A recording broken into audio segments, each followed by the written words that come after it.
Alright, hello everybody, it's me, Clock, and we're playing Wow. You and Him Day 2, where we left off last time. Briar's Bar and Grill earlier. Oh, I don't remember the voices. Oh! Saffron taps his fingers along the edge of the steering wheel as he watches you disappear into the bar, your body illuminated by lightning as it pulses through the sky. Yo, chat.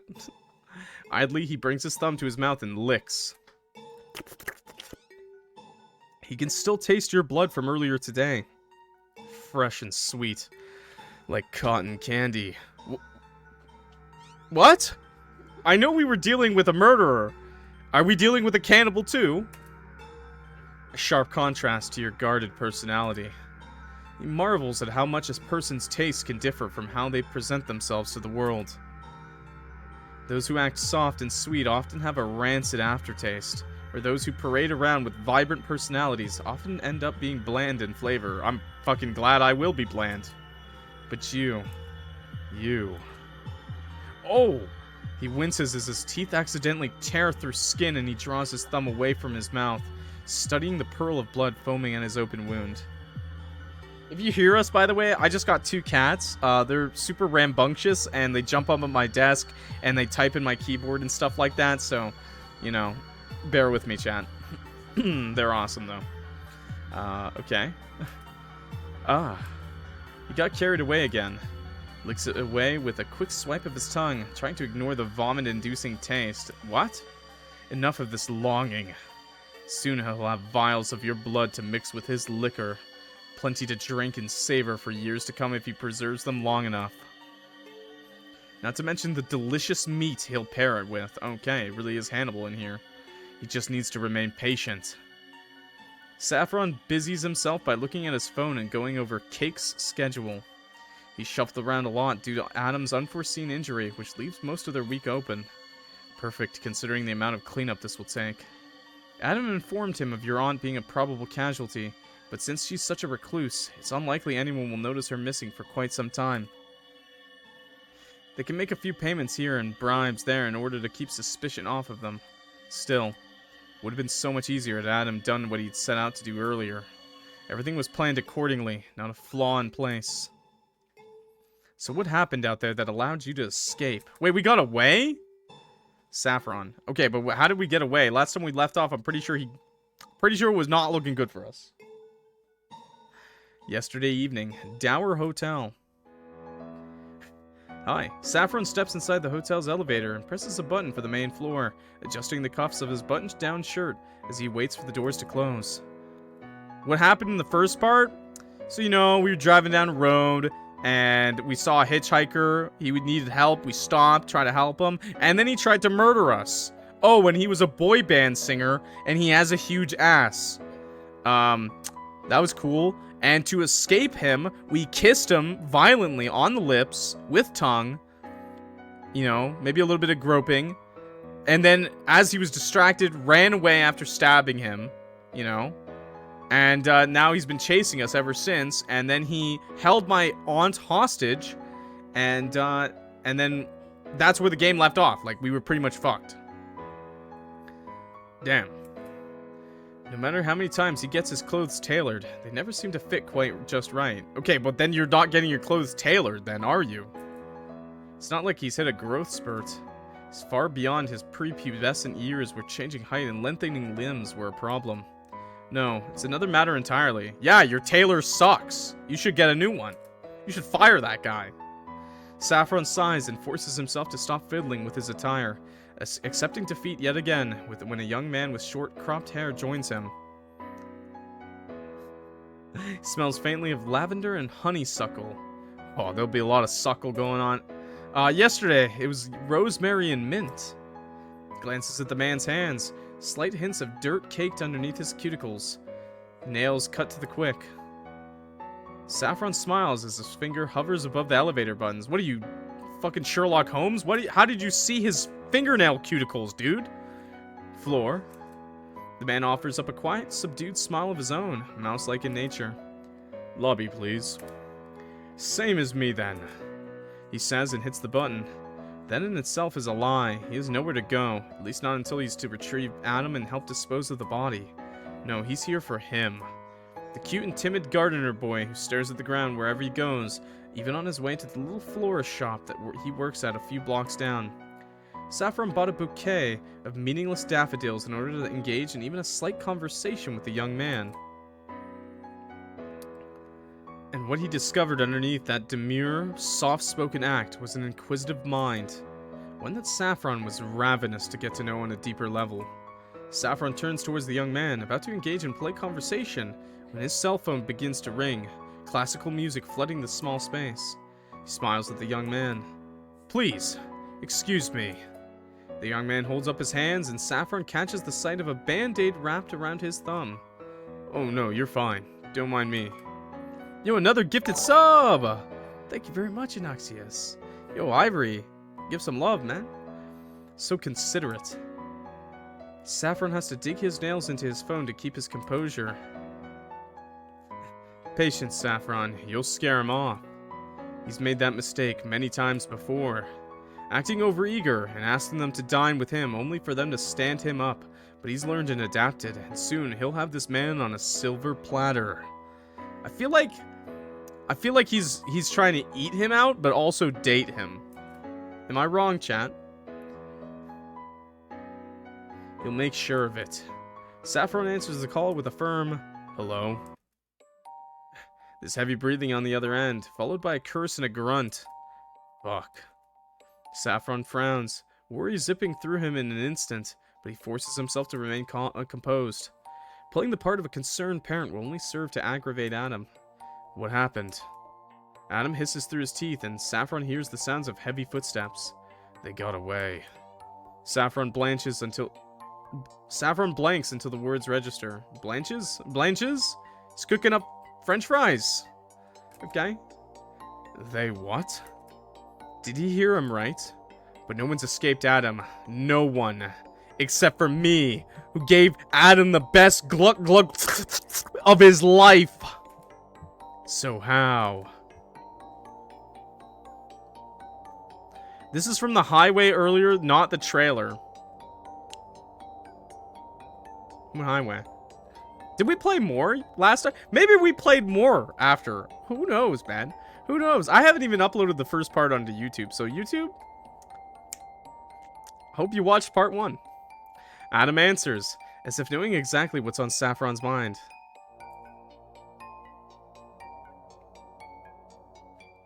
They managed to catch me off guard before stabbing me with my own fucking knife. Then they got in the car and sped off. Stop censoring. I see your messages. I can't unmod them, but I don't know why that's a botted word, but okay. It's okay. Okay, they man. Oh, this is a flashback. This is a flashback. Okay, okay. This game has a bit of a weird timeline, because it keeps going back and forth between, like, the time of the day. They managed to catch me off guard before stabbing me with my own fucking knife. Then they got in the car and sped off. Another grunt, then under his breath, ugh. I'm going to fucking kill them. Hopefully that's the same voice. Saffron rubs the bridge of his nose as the elevator dings and the doors open, signaling they've reached the lobby. Thank you, mods. Mods? Mods? Brick him to death with bricks. Right now. Brick him to death with bricks. Stab him to death with knives. Right now. Beat him to death with hammers, chat. That's my new thing. Different ways to say beat him to death with hammers. Beat him to death with bricks, chat. The doors open, signaling they've reached the lobby. The young blonde steps out without a moment's hesitation, and any chance Saffron had for inviting him out to dinner is now ruined. He really hoped today was the day. But until they take care of you, he'll need to take a rain check. Alright, I'm coming to pick you up. Stay where you are. Adam doesn't answer and instead hangs up. A moment later, Saffron gets a text for Adam's coordinates. He's about a mile off from where he dropped him off last. Saffron pockets his phone and locates the rental car before hopping in and setting off for Adam's location. He better be okay. Okay, Saffron. This game is wild, dude. Yesterday, abandoned highway. See what I mean? It's like all these, like, flashbacks. Saffron finds Adam crouched down near the side of the road, using his turtleneck to soak up the blood pouring from his wound. The same one you left behind. Hey, yo, dude! Holy shit! Holy! Oh, hey, yo! Dude, the man has titties! Big ones! Yo, let me see one of them. Saffron say, buff, dude. This guy's taking estrogen, dude. Hell yeah. He's got some mommy milkers down there. Holy moly. Keep your eyes on his eyes, chat. Keep your eyes up where he can see them. Flex around the Saffron's hands flex around the steering wheel as Adam hauls himself into the passenger's side, wishing they were circling your neck instead, taking the life you tried to steal from Adam. Chat didn't say nothing about milk. What's going on, chat? What? How dare you touch him? How dare you leave him bleeding out? You almost ruined everything. You're lucky Adam didn't die, or you'd face a fate far worse than Adam could ever give you. Slow. Tortuous. Your body chained to his dissection table, squirming and flailing about, screaming your vocal cords raw, in a massive symphony of emotion and terror, quelled only by your following. Saffron.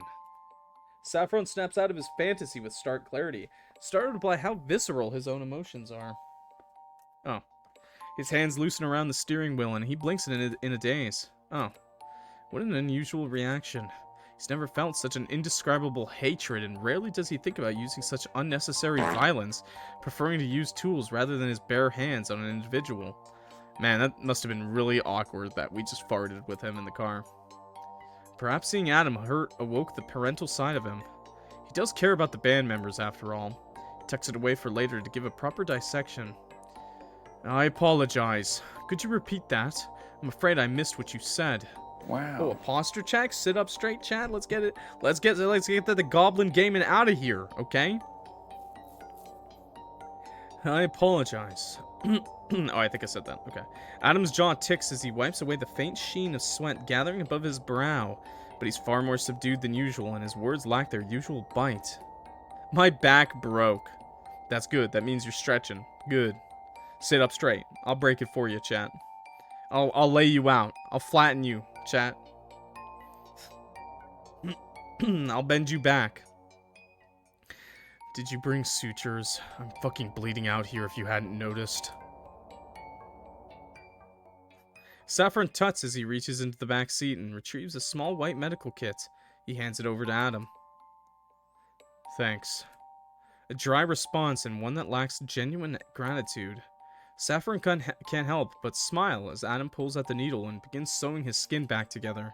Himself? No pain meds? What? Always with the crass language, this one. Adam has a chin. Yes, people usually have them. Who doesn't have a chin, chat? But at least he gets to see the real Adam. Most people in their lives will never know the cruel being lurking beneath his modest persona. Never know how many bodies left in Adam's wake that Saffron took the liberty of cleaning up. They'll never experience such a pleasure because they never understand it. Hey, stop meowing. Come here. We haven't named them yet. We're thinking of the names, but he's mewing. True. Sorry, I'm just petting my cat. They call him a monster, drag him to the electric chair for their version of justice, despite the fact Adam stands for the very same thing they do, working to eliminate the sinners posed as a saint. He just doesn't mind having a little fun before snuffing out their miserable existence. And no one will ever find out, not unless... Saffron starts the car. Not unless you reveal their secret. No. Everything will turn out fine. You shouldn't think about the worst case scenario.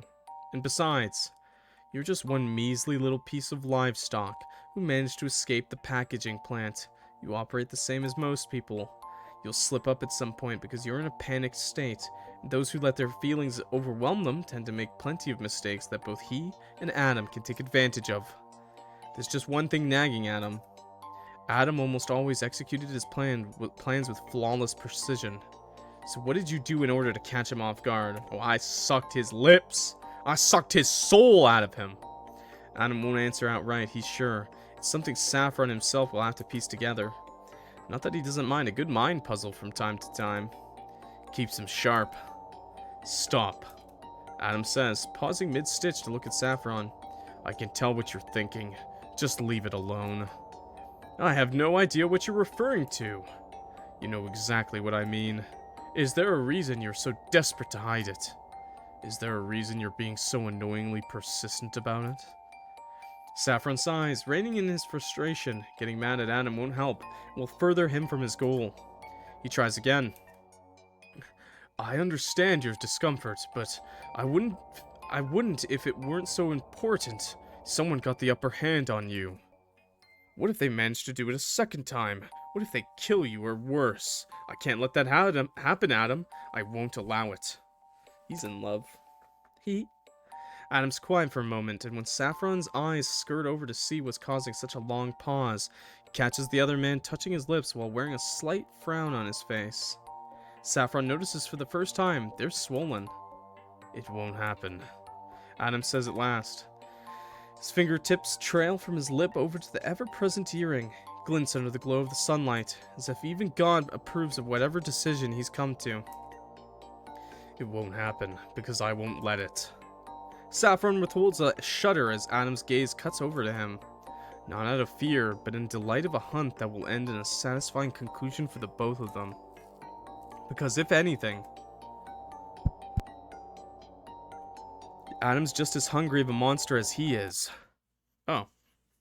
I'm not Adam. Yeah, that's right, I'm just a regular guy. 'Cause I'm just a... No, Briar's Bar and Grill, earlier. Oh my god, not this again. Saffron trusts Adam's decision to redeem himself. From the way Adam spoke, whatever you did to him was unforgivable, and Saffron knows it's not just because you stabbed him. Get some water in, chat. Get some hydrating in. Suck on it for me. No, it's something much deeper, more complicated. Like you somehow shook the very foundation of his being. How you did it, Saffron doesn't know. But either way, Adam will eliminate you without mercy. Because on the off chance he doesn't. Saffron's eyes flicker towards the glove compartment box. He reaches over and pops it open, revealing a hidden revolver nestled between slips of paperwork, and traces the cylinder with great affection, his gaze returning to the bar where you disappeared into. Adam gets 10 minutes to redeem himself once we get back to the trailer park. Saffron promises himself as you exit the building in a rush. Closes the glove compartment and tightens his grip around the steering wheel. Otherwise, I go in. Oh, lovely. Him! Good!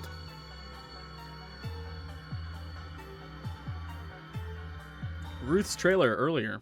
Okay, now we see what's going on. No. Sorry, Beanstalk, you cannot. I'm sorry, there's only two, and one for me and one for Ginger. Sorry. Adam hovers above the collapsed form of your aunt. Shards of glass lay scattered around her body like broken teeth, blood splattered across their surface in cruel arches. He nudges her limp wrist with the toe of his boot, having questioned, through all of her incessant begging and pleading, how much more pathetic this woman could get. Turns out by quite a lot. I told you not to run. Now look at you. You've gone and made a mess of things. Ruth doesn't respond. Not that Adam expects her to. She hit her head pretty hard in the corner of the kitchen table when she tripped over her own 2 feet in her haste to get away. He hoped to pry information out of her once he finished you off. Things only she might know. Things that could lead to him achieving his ultimate goal and the promise he made to her. But of course not. Because no one in your family can listen for 5 fucking seconds. Adam sighs, scrubbing a tired hand through his hair as he takes in the miserable scene when something in your aunt's grasp captures his attention. When did she... He bends down, keeping a careful distance from your aunt in case she's hiding one of the glass shards in her free hand, waiting for an opportunity to strike that will never come because he's all too familiar with the same tricks from his previous victims. Okay. Picks up the photograph tucked beneath her palm. Okay. The photo she kept hidden in her drawer. The one she's so desperate to protect. Takes note of the cracks on the glass, fissuring outward, starting at the edge of the frame and slicing through Ruth's younger self, splitting her apart in a twisted sort of irony. His gaze drifts over each of the 5 women until he lands on the one with wavy brown hair, her shy laughter concealed behind her hand. He almost forgot what it sounded like. Almost forgot the warmth and vibrancy after all these years. He can hear it now. Adam swallows hard, and flips the frame over, undoing the back, letting the foam board fall to the ground with a dull thump before pulling out the picture itself. He peers over the newly freed photo, sparing another glance at your aunt. His expression hardens with hatred. She looks a little more like her younger self, like this. Her hair loose from the scruffle, her arms spread like angel's wings. I'm sorry, it hit the mic. But nothing about this woman is angelic. I'll be taking this, Adam says before stuffing the picture into his wallet for safekeeping. If he can't get any information out of her, he reasons he'll just try using other resources like this photo instead. Maybe even you might know something considering your connection to Ruth. Some secret she could have spilled without you realizing their significance. Don't go back. Adam catches the sound of a small, desperate whisper. Peers down at your Aunt Ruth and cocks his head to the side, almost mocking. Oh, are you still alive? She doesn't say anything, but he notices a flicker of movement from her hand. The same one he took the photo from. Huh. Stubborn and resilient. Just like you.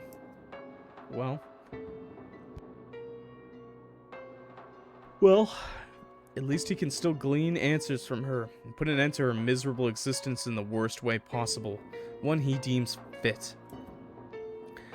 I don't know. Something horrible happened with that group of church friends, though. And his mom. He knows just the perfect ending for a woman like her. Adam lowers himself again right as she makes a croaking sound, unable to distinguish what she's trying to convey. She's just garbling nonsense at this point. But he has all the time in the world.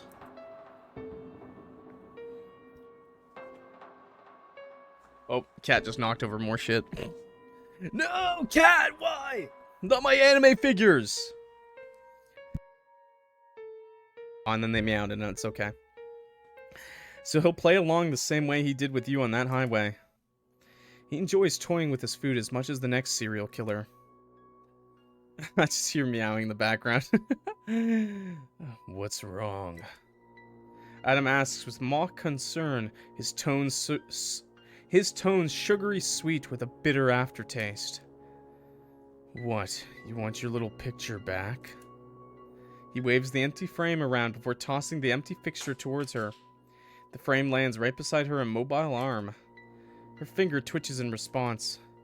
Adam's voice dips, lowering with malice. Do you really think you'll need that where you're going? She doesn't respond, leaving Adam to wonder if she passed out again or died on him. Adam scoffs.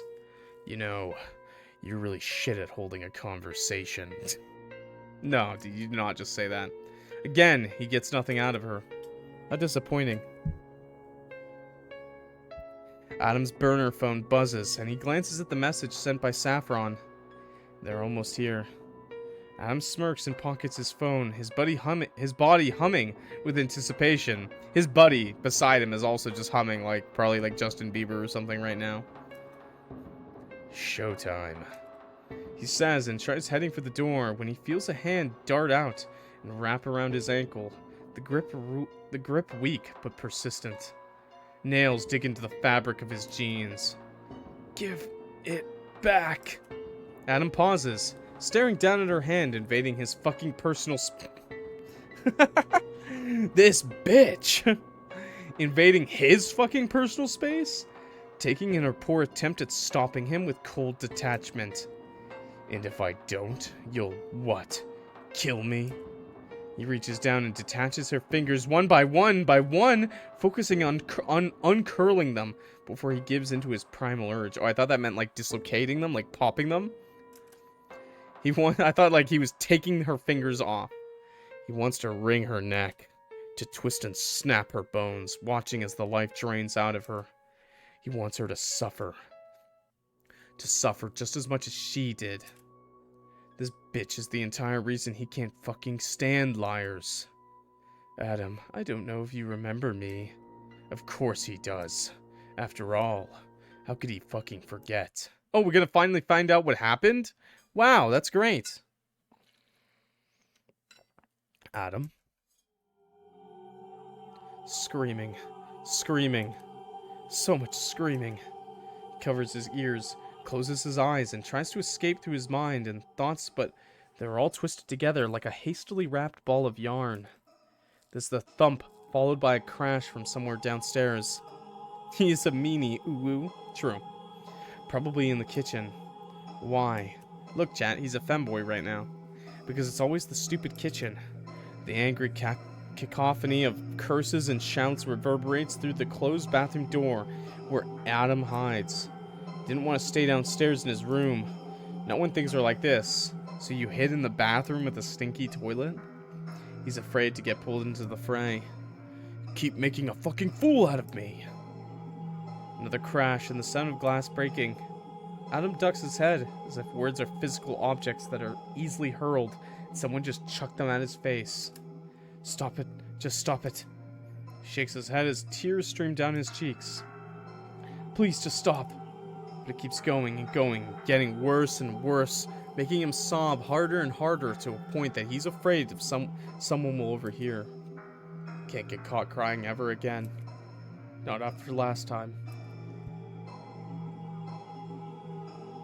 He can still remember the acrid scent of cigarette smoke and the suffocating darkness of the shed, his palms flat against the rotting floor as he waited with his head bowed. Oh! Oh, that doesn't sound very good at all. Oh god. Chat, that does not sound good. Oh god. No, he's learned his lesson too many times to count. So he curls in on himself, trying to control his breathing and stifle the sounds of his anguish with his trembling hands. You look so much like your father. Adam still remembers the cruel expression on the woman's face as she said it. The muffled giggles and concealed laughter that followed. Oh god, chat, oh god!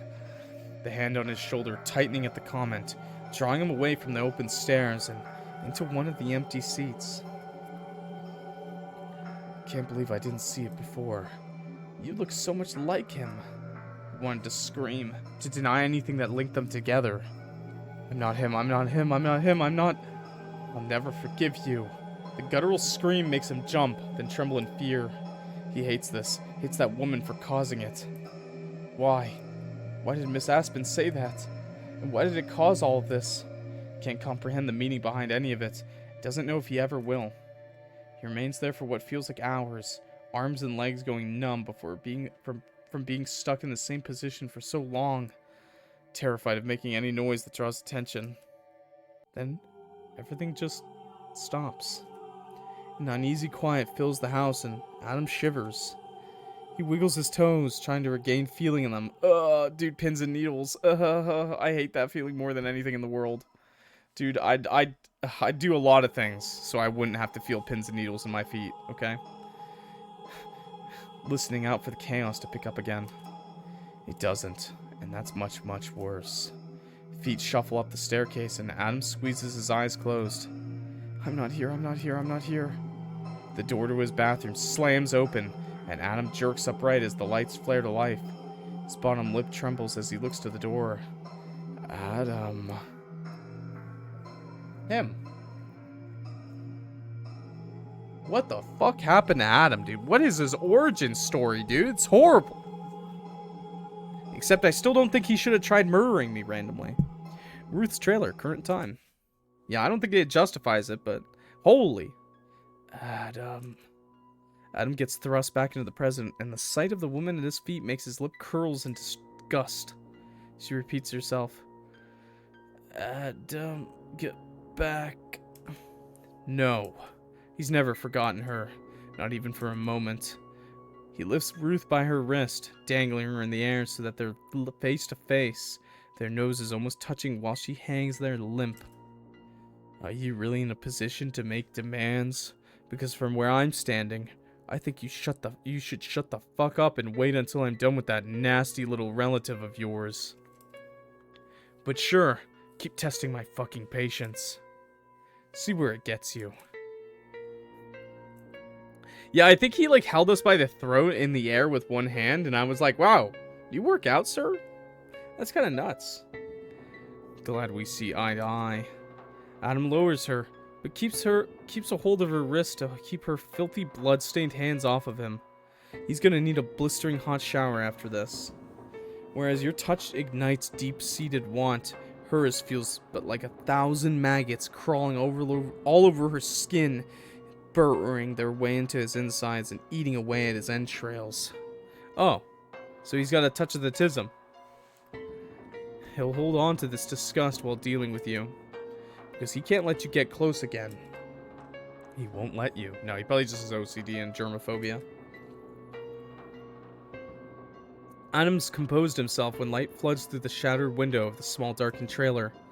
He watches as your car pulls up, followed by Saffron's reefer truck. He must have brought it in preparation for the massacre that's about to happen. Despite this, Adam can already hear Saffron complaining about the fact that you'll take up your room. Your body's filling up space in his precious freezer, unwanted unless he gets desperate. Saffron's a choosy fucker, an irony not lost on Adam considering the man's diet. Oh, so he really is just a full-on cannibal. The flower boy will live another day. For now. Adam hears the crunch of your sneakers over the gravel, followed by a knock at the door. He reaches for the abundance of chains, taking his time undoing each one to send your heart thumping and your mind racing. You can almost feel your trepidation leaking through the door. You're scared, aren't you? Click. Well, you should be. Click. Because he's been waiting. Click, click. Thanks for unlocking the 7 locks on the door.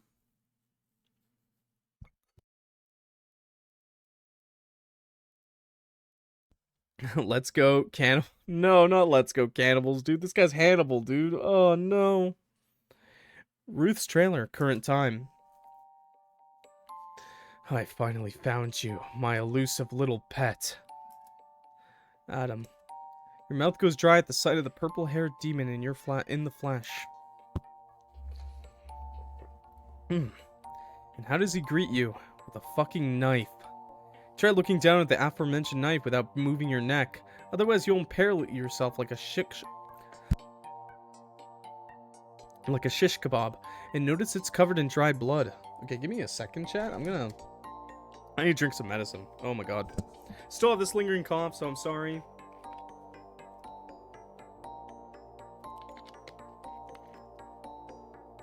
God. Ugh. Ugh.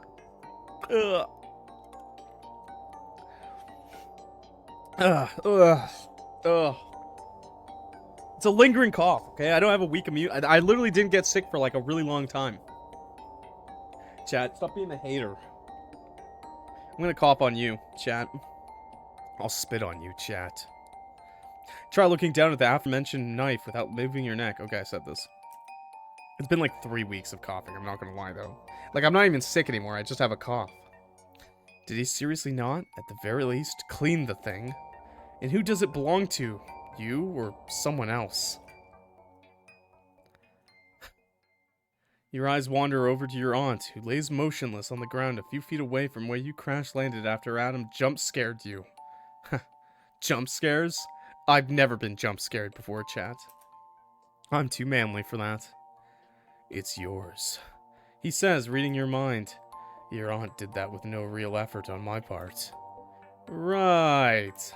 And he's also just a hurt, misunderstood soul who just needs lots of hugs and unconditional love to fix all of his baggage and deep-seated issues. Actually, yeah. Naked grandma. What? That doesn't scare me. That just disgusts me, okay? There's not a video of me screaming at a naked grandma. It's not real. Because if you've learned anything, a smooch a day keeps the serial killers at bay. Okay, sarcasm aside, the last part's a little bit true. Kissing the killer ultimately did save your life when you were neck deep in trouble and helped you avoid getting skewered. Yeah, we just gotta cuddle him right now. But even so, you're not buying his bull. The man lies as easily as he breathes. He's a repeat offender, considering none of his general audience knows he murders people for shits and giggles. Not for shits and giggles, for fun, and then his manager eats them. Or at least that's what you assume. It's either that or for a power trip. Quite possibly both, considering how Adam's personality flip-flops between cocky and aggressive. Why else target complete strangers? You contemplate this as you try adjusting the angle of your neck in order to put some much-needed space between you and Adam's weapon of choice. Well, that and to check if your aunt's still alive. Oh, good. But Adam pursues you, giving you no wiggle room to work with, and he rewards your efforts by giving you a soft warning prick. Eyes on me. You wince at the stinging sensation before fixing him with a glare. Oh yeah, you forgot about his issues with personal space. Consider your bubble popped for the rest of your interactions because you are not getting it back with him around. Your earlier fear goes up in a puff of smoke, annoyance taking over the mantle instead. I'd say go fuck yourself, but after recalling our kiss from yesterday, I doubt you know how. Adam's jaw ticks at the comment. Oh yeah, buddy. Feel the salt in that wound. Virgin. Oh, sorry. Too soon? You say in mock embarrassment, widening your eyes to establish that you aren't sorry in the slightest. Going straight for his weak point in retaliation since he went after yours. As sucky as Aunt Ruth is, you're not letting her die for your poor decisions. Adam's your burden, your cross to bear. You should have killed him when you had the chance, but you didn't. You won't make that mistake again. Not when you're armed with your own weapon tucked into the waistband of your pants. You never learn, do you? Adam says, withdrawing his blade. Right before it descends on your already wounded shoulder, you screw your eyes shut and turn your head, unable to duck out of the way with Adam boxing you in.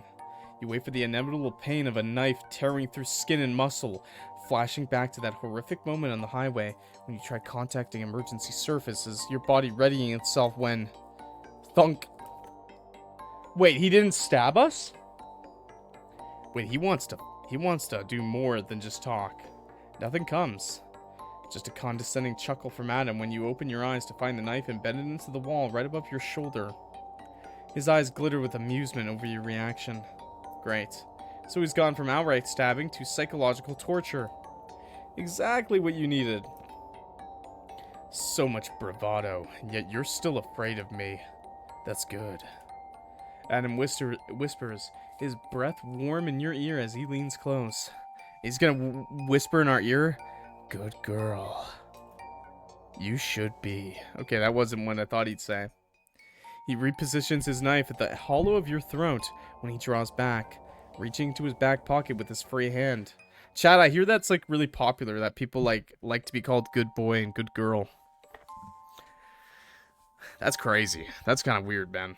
Not gonna lie. Maybe I should make that like a channel rewards point. I know people really wanted me to do the Ara Ara as like a channel rewards point. Good boy. Don't call me one. I'm not a good boy. Good boy. No, I'm not. He repositions his knife at the hollow of your throat when he draws back, reaching into his back pocket with his free hand. I've got a few questions for you since your dear aunt couldn't bother to answer them herself. You raise an eyebrow at him. It just makes me recoil. Please don't say it again. I think it's just funny. Oh yeah? Because an unconscious woman can totally help. Forgive my aunt for her poor manners. I'm sure she's sorry for that despite all the trauma you put her through. You jolt upon feeling the knife move, a subtle shift that leaves you wondering if you pushed him too far when you feel the steel travel downward instead. Adam's unamused by your jeering. You're stretching his patience. But for some reason, he's not hurting or killing you. In part, you're relieved, but you also question why. How many times? Adam asks, pushing aside the collar of your shirt with the tip of his knife to reveal a mess of gauze and medical tape underneath. Do I have to remind you what I'm capable of when you already experienced it? It's only cringe because he doesn't have that daddy voice. I don't. People used to ask a lot for me to do the daddy voice, and I was like, I don't have a daddy voice, chat. I'm like, the most I can do is like are you really that fucking stupid? Like, that's like the best that I can do. I really don't have a good voice. My clients say it's part of my charm. An odd expression consumes Adam's face at the mention of your clientele, but you blink and it's gone, replaced by his usual scowl whenever you dare to open your mouth. He finally pulls out whatever is in his pocket, a thin slip of paper, and unfolds the parchment. He presents you with a picture of your aunt and 4 other women. Now tell me, do you recognize any other woman aside from your aunt? Yeah, that's why it's not fine. I have like a fucking high-pitched voice, dude. No! God, why? You open your mouth, prepared to fire off another quip, but Adam flips the knife and angles it towards your jugular. You swallow hard.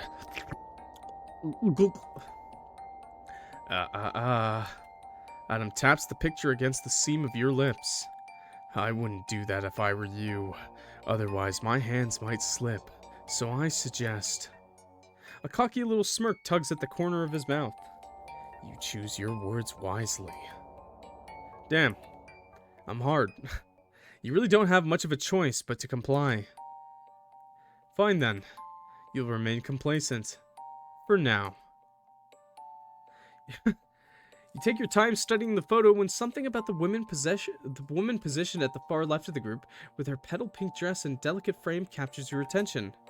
Where the rest of the women laugh openly, hers conveys a distinct shyness, almost as if she doesn't want the others to notice. Yet that's not what bothers you. It's the fact that you recognize her. But how? You examine each one of her features, poring over each minute detail in order to figure out where you could remember those Cupid's bow lips and high cheekbones from. She's model pretty, distinguishable within any crowd, much like the rest of her friends. Birds of a feather flock together, you think, and notice how her arms aren't linked with the others. Until the cat comes. Wait, what? Excuse me, what the fuck did I just read? Until the cat comes. Why are my cats coming? Adam wraps a finger along the top of the photo. Tick-tock. Oh my god, that's a clock reference. You're running out of time. You're running out of time. You don't even bother glancing up. I went pss, pss, pss, pss. True. Actually, chat, my cats, the new ones I just got today, they're already, like, kind of too comfortable with me. Like, it's a little weird, man. It's a little weird. They keep running at me. I call for them. I don't even know their name. It's just a cat, come over here. And then I just have a black cat, like, running at the top speed to my hands. And, there's already lap cats. They like to sit in my lap already. It's crazy. Hold your knife, kink horses. I'm trying to fucking concentrate. Then hurry up. The hand containing the photo darts out and grips the back of your neck, forcing your head up to meet his gaze. The sharp press of his blade goes to the underside of your jaw. His legs are wedged between yours, one on either side, his knee pressed against the inside of your thighs as he kneels before you, purple tips of his hair tickling your cheek. Yeah, he's that close. His proximity makes your heart pound, not in the oh my god he's so dreamy sort of way, but in the oh god he's gonna gut you like a fish sort of way, chat. And somehow, we're all still bricked up here. Hey buddy. Pet. You weigh your options, deliberating on headbutting him, but you decide against it due to the sharp obstacle blocking your way. The trick right here is to adjust your dick, and then he feels it while he's on top of you, and he gets scared. He's not underestimating you this time. Adam refuses to give you any ample opportunities to take advantage of his weakness. The knife isn't just there as a threat, but a barrier. You know, I can't see the photograph at this angle, right? You looked at it for long enough. Now tell me. He lowers his head, those pitch-black eyes flashing red, his mouth stretching into a snarl. What do you know? You frown as you study the movement of his lips. Then a light clicks on in your head and you start connecting the dots. The high cheekbones. The Cupid's bow lips. What is a Cupid's bow lips? What the fuck is that? Right down her wavy hair. The dip in the middle, okay. Those features are a perfect match to the man right in front of you. You blurt out the words right before you can stop them. Holy shit, why didn't I realize earlier? You look so much like her. Adam goes absolutely still. His pallor turns chalk white, his expression in a mixed cocktail of emotions, ranging from angry to haunted to tortured, all in the span of a few minutes. What did you just say? He's shaking so hard you feel yourself vibrate thanks to your close proximity. Yo, he's vibrating on me, bro! Hey, yo, vibrator for free. Vibrator for free, chat. The knife disappears from your throne, and you know it's now or never because you won't find a better opening than the one presented to you. You don't know what triggered him, and you don't care. All you know is that your hands are reaching for the kitchen knife at your waist, driven by the instinct to kill him for everything that he's done and going to do. Only one of you will walk out of here alive. You'll make sure it's you. Adam's lost in a daze when you bring your arm up in a wide arc, to which Adam dodges a moment too late, the front of his hoodie tearing in the process, blood spraying against the trailer walls. Oh, we stabbed him. You try going for his black hole of a heart, next when Adam springs away from you. In a flash, he's at your aunt's side and your knife spears through empty air, lodging into the musty carpet flooring as you bring it down. Give the knife a harsh yank before getting to your feet. The picture Adam used to interrogate you with flutters to the floor like a flag being dropped to signal the start of a match. Ding ding! Adam presses a hand to his chest before drawing it away to reveal blood smeared on his palm. I hope that fucking hurts you, asshole, because there's more where that came from. You're practically spitting in his direction, geared up for a fight after all the hell he's put you through for the past 2 days, unrelenting in his pursuit. You going to leave this fucker a taste of his own medicine? Adam's slow to look up. His eyes are narrowed, but to your surprise, he's smiling. Teeth bared like he plans on using them to rip you apart. It's primal, that smile. Like he's been waiting for this moment his entire life. Like he's been waiting for a reason to finally end this. Cute. Adam says, his voice dipping low as he gives an expert flip of his knife before catching it by the hilt with trained precision. He points the tip of the blade in your direction. But I promise, I'm better. And quick as a whip, he's on you like a beast released from his cage. A snarl ripping from his throat as he tries slashing at your arm, wielding the kitchen knife. My knife's bigger. You manage to pull back in time and hear the whistle of metal slicing through the air. Your knife cradled against your chest as you hit a wall. Adam descends on you. Ooh. You try your best to keep him at bay, but you're an amateur in comparison to his seasoned practice. A fact that becomes crystal clear within seconds. He forces you to go on the defensive while he goes full offensive. His attacks jarring and harsh, forcing you to block one after the other in favor of lashing out again. Okay, we are not having a sword fight with knives right now. That's not how that works, man. There's no way we'd be able to block multiple stabbings. Like, we would get stabbed and then he would get stabbed. Cat keeps trying to jump like 5 miles away from my bed onto like a table. Oh no, he's gonna knock over my TV. Each blow chips at your already dwindling strength. Your injured shoulder burns from exertion. Can't keep up at this rate. Everything aches, the pain echoing, bone deep, causing your movements to become slow and clumsy. You're getting tired, worn down, but Adam is not. If anything, he's invigorated by your struggle to keep up, as if he's soaking up your fear to help fuel his bloodlust. There's a knowing smirk at the corner of his lips. Fucker. He knows you're delaying the inevitable. His endurance will outlast yours, and Once you falter, he's going in for the kill, like a snake constricting a mouse until its body folds. You both know he's got the advantage here. The odds are stacked against you. They were right from the beginning when you made the mistake of pulling over. There's gotta be a way out of this. You grit your teeth, sweat dripping down your brow and along the curve of your spine as you try to fight back. Try to find an opening. I have to kiss him again. You won't find one. Adam taunts, guessing your train of thought yet again. Why don't you just give in to me? We both know you won't last much longer. He substantiates his point with another rough jab of his blade. Your teeth rattle from the impact, and you almost lose your grip on your knife, but you manage to remain firm. If anything, you're stubborn. A trait he couldn't beat out of you even if he tried. Oh, come on now, you say with a huff. Now you're making the sex jokes way too easy.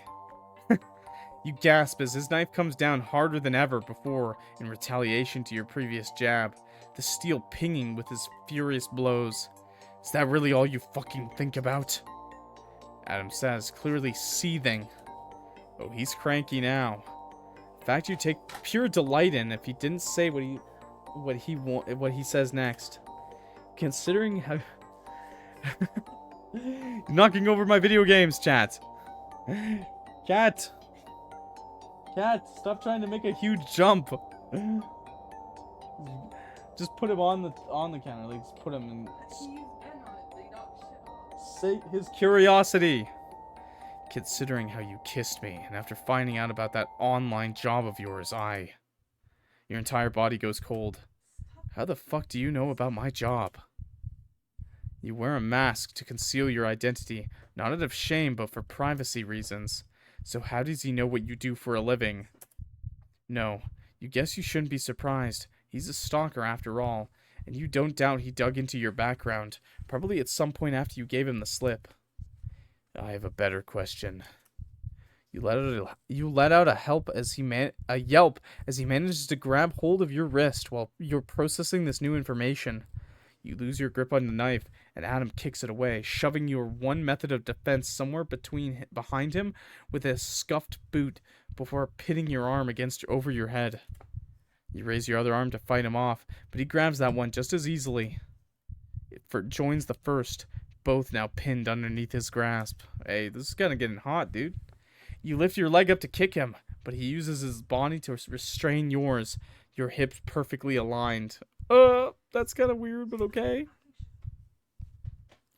The knife returns to your throat and you stop struggling. Great. Back to square one. Kakashi's late. Hey, Kakashi. Thanks for commenting on the YouTube videos. I really appreciate it a lot, dude. I like and read every single one. And to everyone who comments on my YouTube videos, just know this. I appreciate you guys, and I read every single comment. And even if you don't notice it, I do leave a like and a heart on everything. Tell me something. Adam peers down at you with a harsh sense of judgment. Why the fuck did you kiss me back then on the highway? Why was that your first instinct? Is it because of your fixation on sex? You could have fought me, gone for my eyes, punched me, anything, but shoving your tongue down my throat. So why? Why did you fucking do it? You bark out a harsh laugh devoid of humor. That's what he's focusing on? This right now, of all things. But you're starting to piece everything together. You guess that accounts for something. For someone who accused me of thinking about sex all the time, that question is pretty hypocritical. I'm starting to think it's you who's obsessed with sex, and now you're just projecting. It would explain a lot. What? You say with mock concern as his mouth twists into a scowl. Are you frustrated because you can't stop thinking about it? Thinking about me? Is that why you get upset whenever I bring the topic up? Because you want me? The air goes thick, heavy with unspoken tension as your words hang there in between you two. Oh my god, I'm having a stroke.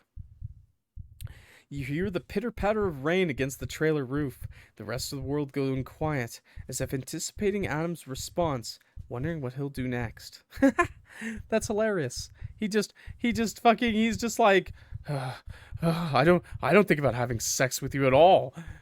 Oh God, it's happening right now. Whatever it is, you're ready. On Ruth. Okay then. Ruth's trailer, current time. Wait, current time. Ruth's mind fractures, spits apart, then gets reassembled once again before the cycle repeats. She hears a muffled argument, her ears stuffed with what feels like cotton, unable to decipher the string of conversation or figure out whose voice belongs to who. Glass cuts into Ruth's cheeks, arms, and legs. Hurts. Everything hurts. She's disorientated, unable to remember how she got acquainted with the floor. What Ruth does remember, and the only thing she can seem to remember, is the man taunting her with the face of the woman she once cared for. Lesbians! I knew it! I called it, chat. I called it. With the face of her first love. Or at least bisexual, but I'm pretty sure she's just full-on les. How cruel. Ruth reaches for the photo, the only picture she has of her first love, because if she's going to die, she wants to die by her side. That's all she could ask for. That's kind of sad. It's just a photo, too. Her hands fumble over the shards of glass, but finds the space beside her empty. Then another memory clicks into place. Adam taking her away. Adam shoving the photo into his back pocket, mocking her feeble attempts to get her back. Adam. The hellspawn birthed from the hips of an angel. A monster in the making, just like that bastard, the one who took what she couldn't have, telling her what her love was a sin, that it was vile. And she wanted to prove him wrong. Wrong, and now she's gone. These men keep taking her love away from her. Adam and that bastard both. Okay, so now I'm picking up on the story a little bit. So what, like they... Oh, playing. So what, like, so he already mentioned his dad's a deacon or a priest or something. So, for the church. So, obviously he met his mom and married a lesbian. That's weird, but okay. Ruth seethes on the ground, her fists clenching when she sees something glittering from an arm's length away, like a present. Like a gift from God. Ruth reaches out and wraps her fingers around the handle of the forgotten kitchen knife. Him! Oh my God. Why are we going back and forth so much? Is that why you get upset whenever I bring the topic up? Because you want me? The words hit Adam like a freight train as soon as they pour out of your mouth. A violent clash of flesh and metal, his head spinning on impact. What the fuck are you implying? Denial surfaces in his brain, something most people do upon confrontation, and Adam's no different. You're wrong. He doesn't want you. He'll never want you. But Adam knows he's lying to himself because of the excuses he makes just to touch you, reasoning that he's only using his body to trap you, not because he wants to get close enough to feel your body heat, to feel you. Ooh woo. Yes, he wants you, chat. He's gonna fuck you. God, he wants you. His dream self-admitted as much, and the thought disturbs him. Makes him sick having these feelings. He needs to kill you, and yet he's acting like a kitten seeking warmth for the first time. You're flush against him. Your bodies without a centimeter of space between them. And all he wants to do is lift you up and... No. Adam crushes the thought without mercy. Whatever he's feeling, this blatant, unwelcome desire, he can't give in to this particular sin. Meow. He made a promise. He vowed never to give in. You're a temptation. One he's desperate to overcome. You're the hardest obstacle he's ever faced. One many would say the devil put in his path to lead him astray. But Adam wonders if regular people are the real devils. He's almost certain you are. His own little devil meant to seduce him away from his original purpose. But he won't. He can't. You break the silence, your voice alluring as sirens to a siren captain. Why are you so quiet? Not even going to deny it? You raise a brow at him, and the lack of a ritual, a rebuttal, sorry, dying. And his lack of a rebuttal, like you, can read his thoughts and see the war changing behind his eyes. His lips curl into a snarl. But don't you do that. Don't you fucking dare look at him like that. I swear you've got him figured out. Adam presses the knife deeper into your skin so that it's almost cutting into your neck. And you wrinkle despite the fact that he purposefully didn't break skin. One more push, though, and there'll be blood. Plenty of it.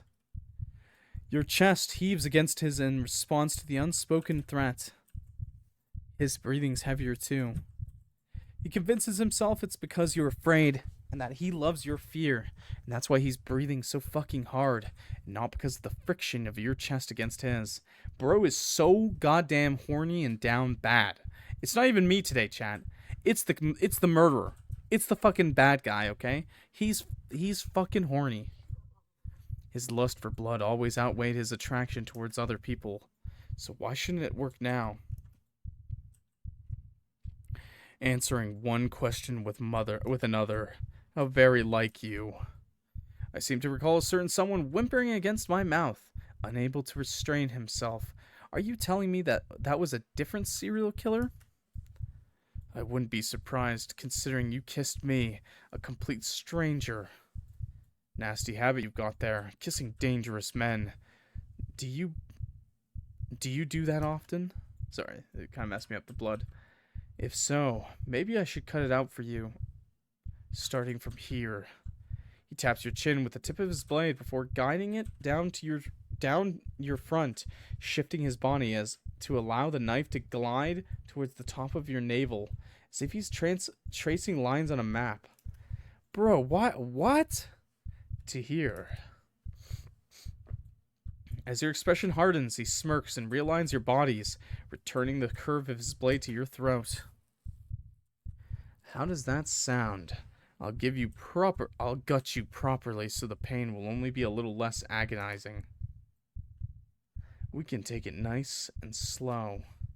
You raise an eyebrow at him. Okay, now it just sounds like you're trying to flirt with me, and it's getting a little sad. Sorry. Sorry, Adam, but you're not my type. I like men who don't stab me upon first meeting, and it's called having standards. True, it's one of mine too. That's a good idea, chat. You know, chat, if someone cut off your fingers, you should never date them, okay? Even if it was just one. Words to live by. Words to live by. Adam's lip curls into a snarl. If that's how you see this, then you're delusional. His nails dig at your wrist, and you bite your lip to keep from crying out.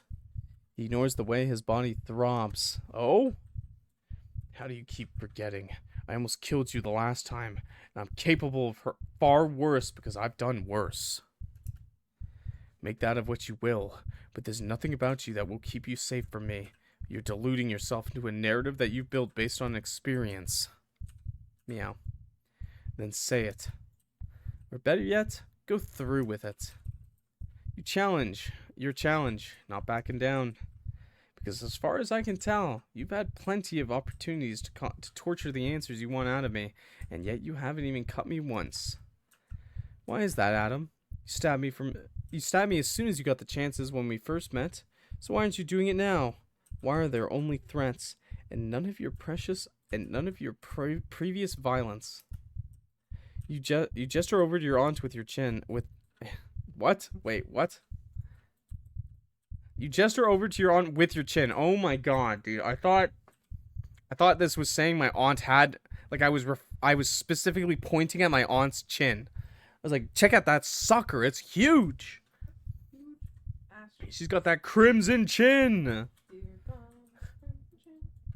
You did it to her, so why not me? Come on, Adam. Tick-tock. Clock. That's a clock reference. You quoted him from earlier. Adam's gaze narrows.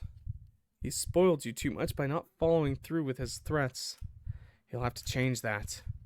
Are you sure you're in any position to push me? Do you think I'm not capable of hurting you anymore?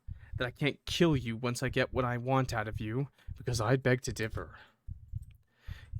He presses his forehead against yours, forcing you to look into his eyes to see his resolve and burning hatred for what you awoke in him. Then beg. You say with zero hesitation, lifting your chin, holding his gaze like you are his equal. Dude, I have some massive balls, chat. What the hell? I have huge balls, chat. I just told a killer, like, wow. That's amazing. Because even with this, your eyes go up to gesture towards your foreheads before looking at Adam's face once more. You're just finding excuses to touch me. I know what attraction looks like, Adam. I've seen it with my clients. Seen it in my everyday life of what happens when a man wants someone, and you match the entire fucking definition. Why are you so afraid to admit it? Scared I'll use it against you just like last time? Afraid you'll like it too much? Your body shifts against his, and Adam withholds a groan, grinding his teeth to cover up the wince that follows.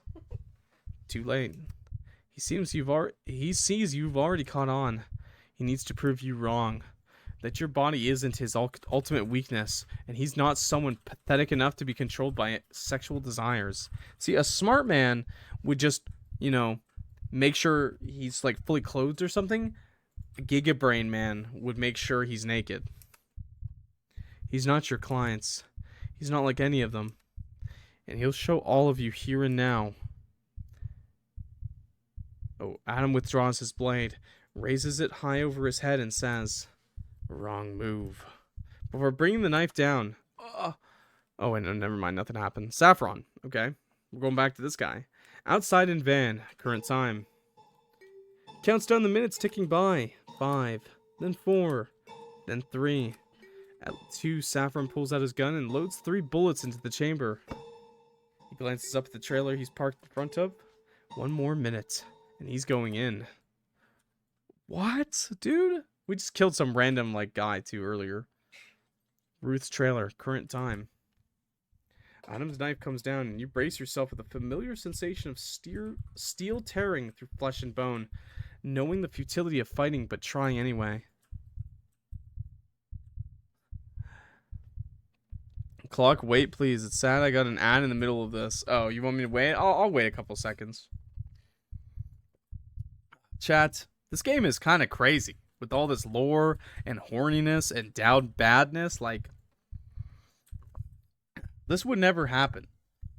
Because murderers like this, they don't need to do it with someone alive. Okay? That's all I'm going to say, man. That's all I'm going to say, chat. Sickos like this, they don't mind when they need to crack open a cold one, chat. In fact, they usually preserve the body. It's gross, I know. Oh, wait. Let me use a little bit of sanitizer. I should be using this more now that we have cats again. Remember, chat, your cats, as much as you think they are clean, they're not that clean. You thought you had Adam pegged, that you had him all figured out. I pegged Adam. I pegged him. We pegged him, chat. Confirmed. Confirmed. You thought you understood why he hesitated. They lick their butt, then they're... What? Oh, wait, that's the cat. I thought you were talking about Adam. I was like, how do you know Adam licks his butt, then his fur? And I was like, Adam has fur? Everyone knows. Everyone knows that. Jeez. I mean, I don't think cats have to do it in that order, but yes, cats lick themselves, and they also lick their butt. You thought you understood why he hesitated, but you didn't. And now you're going to pay the ultimate price. And there's nothing you can do to stop it. Chest puffed. Stay strong.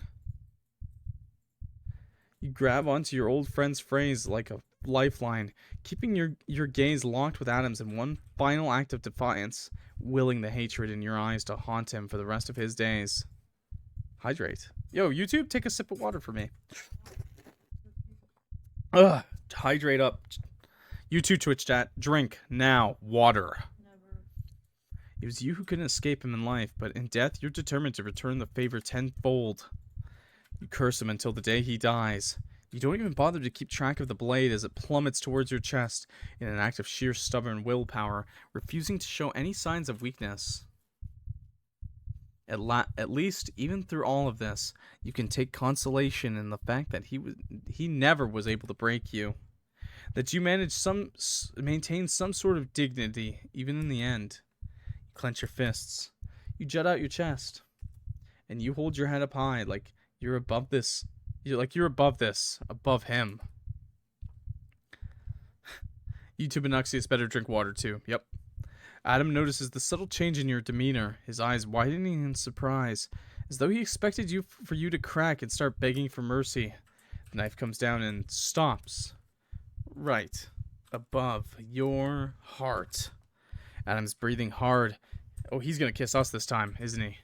Shaking with visible frustration, unable to tear himself away from your captive gaze. He tries again. Adam raises his arm, brings the knife down. The invincible chains that stopped him in the first time around stop him yet again. Something holding him back, something giving him pause, as he fights tooth and nail to deliver on this promise. Adam's gaze flickers down to his traitorous hands, the same ones that refuse to give in to his commands before returning to look at you. Adam's jaw clenches, his molars grinding, because he wants to suck on this.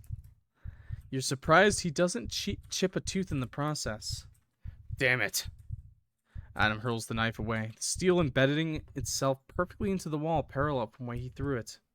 God damn you. God damn you. Wait, is he just crying? Oh god, he's crying and choking us, and it's weird. Adam's hands encircle your throat, and he slams you into the wall. You claw at his fingers, his arms, his chest. You're losing oxygen fast. Your vision turns black at the corners. Spots dip in and out of your peripheral like glittering stars. Kiss him. You can feel him shaking again.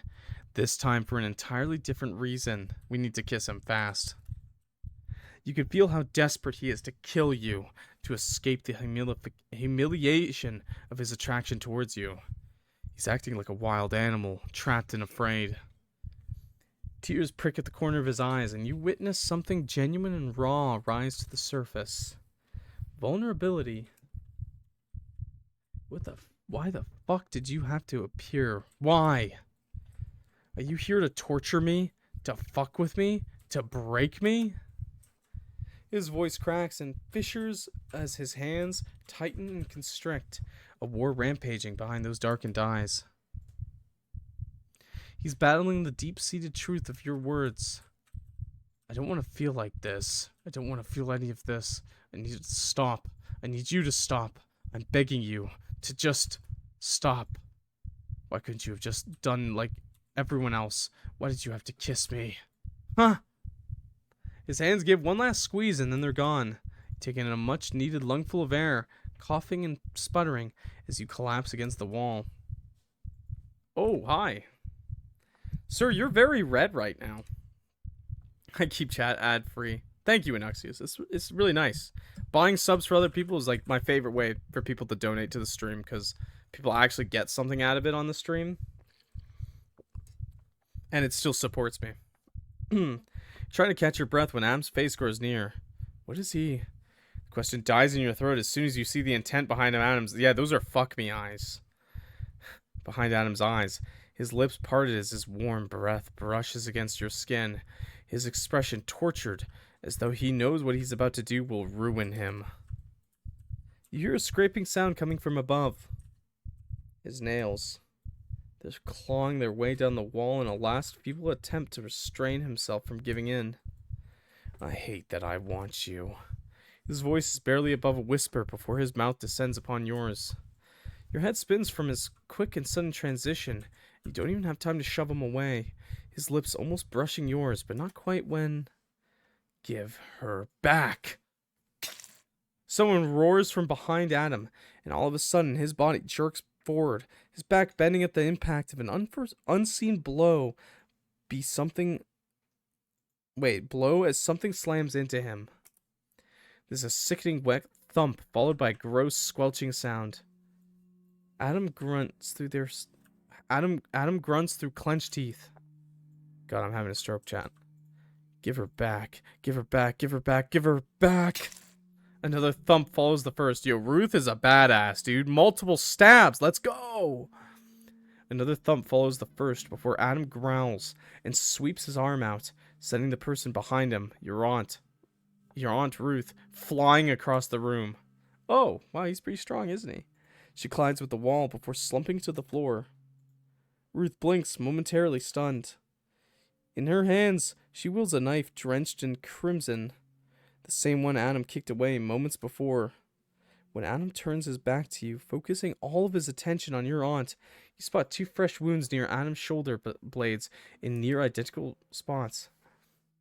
They remind you of what's left behind when a fallen angel gets stripped of their wings. No way is he an angel. Adam sways like a drunken man. He braces his hand against the wall, nails torn and bleeding from where he clawed at it earlier to keep himself from kissing you. Right. He almost kissed you. Voluntarily. Looks like your blossoming theory wasn't right on the money. Not that it's something to celebrate. You'd rather your milkshakes not bring all the serial killers to the yard. But damn right, there's serial killers in the yard. Least of all Adam. I don't think it's a scale. I think any of them would have been pretty bad. Shake your head to clear your mind. Nope. Maybe someday you can unpack this shit in therapy when you can, afford it, to figure out why your milkshakes bring all the serial killers to the yard. That's what you gotta ask your therapist, of course. They won't understand the question otherwise, chat. Yeah, I see, sir. And did you try throwing it back? Your therapist giving you love advice. But for right now, you got bigger fish to fry.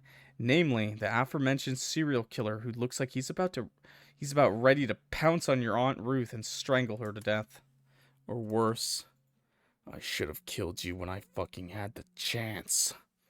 Adam rasps, stumbling towards her with uneven steps. Your aunt gets to her feet, grasping onto the counter for support, and you freeze upon seeing the unabashed rage pulsating off of her in thick waves. She directs everything she has at Adam, all of her ugliest emotions laid bare. You've never related to her more. Ruth's lips peel back into a snarl, and her lips stained red as though she's applied too much makeup. The storm rampaging behind her eyes, overshadowing the monsoon going on outside. What a sentence, dude. She looks unstable, insane, broken. She spits her vitriol at Adam, her words containing a venom that poisons each syllable. She's a southerner. I'll kill you for everything you've done, you sick, twisted little bastard. How dare you? How dare you wear her face and do this to me? How dare you taunt me this way? How dare you? Tears fall from her hardened eyes, but she scrubs them away with a rough jerk of her wrist. I'll end this. I'll end you. Adam staggers again, but he gives a low chuckle of devoid of human as he rips his knife from where it juts out of the wall. His own hatred rivals your aunt's. Funny, he says, using the sleeves of his hoodie to wipe your crusted blood off his knife in one quick swipe. Oh my god, I'm having a stroke. Also, if he let the blood dry on the knife, I don't think it's coming off like that. Because a long time ago, you told me I looked just like him. Was that another one of your fucking lies? Or did you know what would happen if you said anything like that?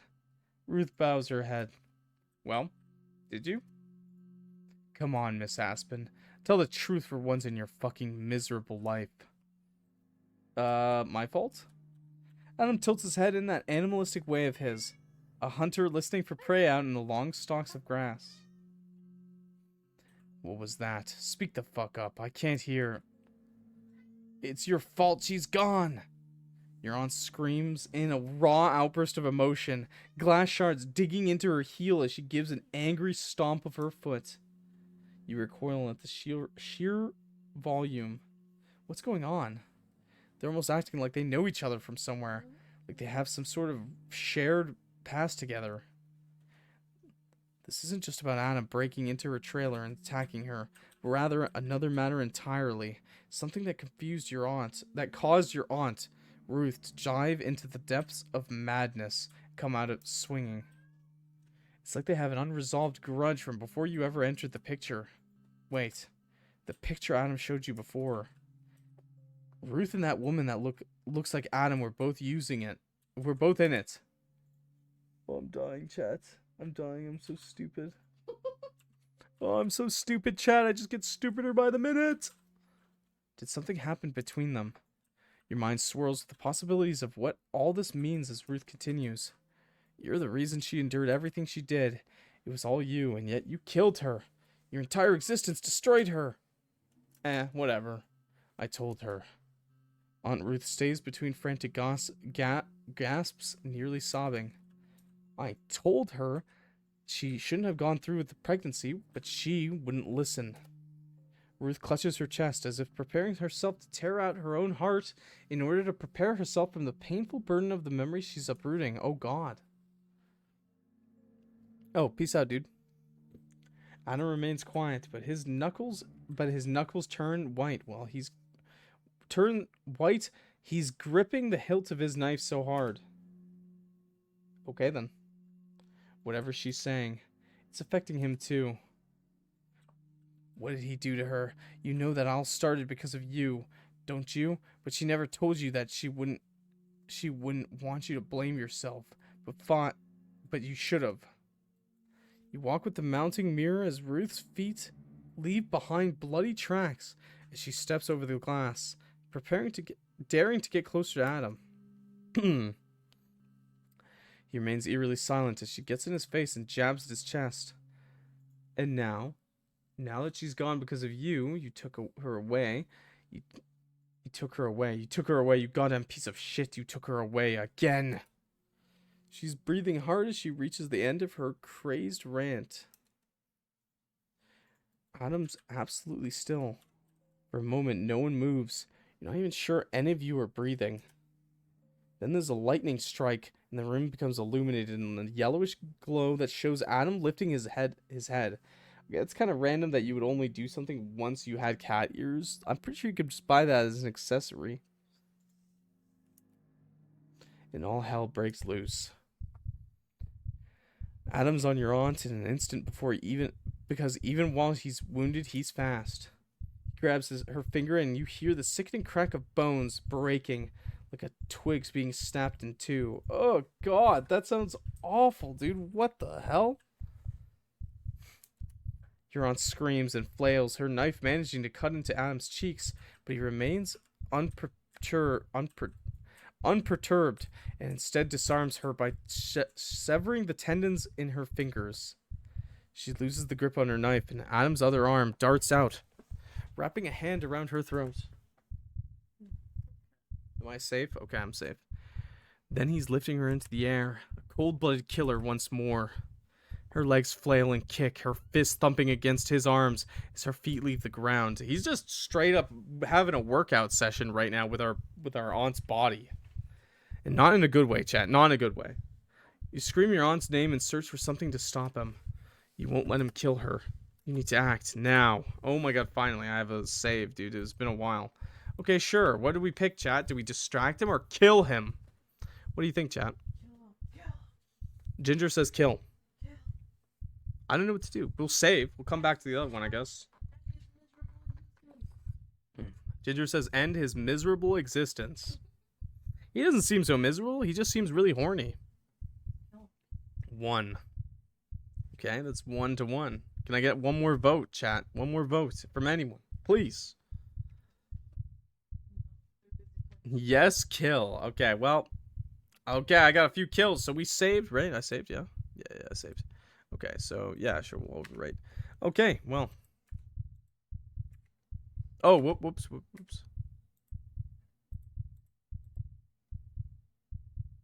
Whatever. Okay, let's kill him. Mods, twist his nuts. Mods. Beat him to death with kisses. Kill him. You duck forward and grab for the knife because you're not a fucking coward. Your hands wrapping around the base of the handle. Adam's too busy with Ruth to notice. A big mistake on his part. He'll pay for his hubris in the worst way possible.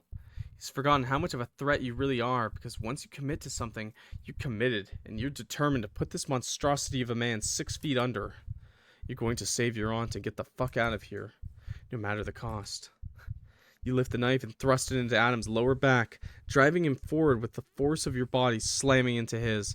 Adam making a choked sound as you do so. On Ruth's neck gives a sickening crack and Adams drops her. She falls to the ground in a crumpled heap like a blanket lying forgotten next to a bed during the hustle and bustle of someone running late to work. Her neck is bent in an awkward angle. Her eyes are open but devoid of life. No. No, no, no, no, no. In your urgency, you foolishly believed you could protect Ruth from Adam, that you could make up for the mistake of bringing him here. But you couldn't. And now she's dead. Oh! You let out a blood-curdling scream in part because you feel it at fault, while also getting mad with rage, causing you to literally see red as you thrust the knife in and out of Adam's body. Oh my god. His blood splashes across your cheeks, dappling your arms and coats your clothes. Wait, what? All of the things he's done to you, stalking you, stabbing you, mocking you, holding your aunt hostage, cultivate it into this sense of righteousness as you bring the knife down again and again. You fall on top of him as he compliments, your legs going on either side of him, pinning him down. He reaches a shaky arm out. You sink the knife's teeth into it because he's not getting away from you. Oh my god. No matter what, you're going to kill this fucker, even if it's the last thing you do. Your resolve far superior to his when he gave up the chance to end your life. True, I would have been petty. I would not have given my guy help.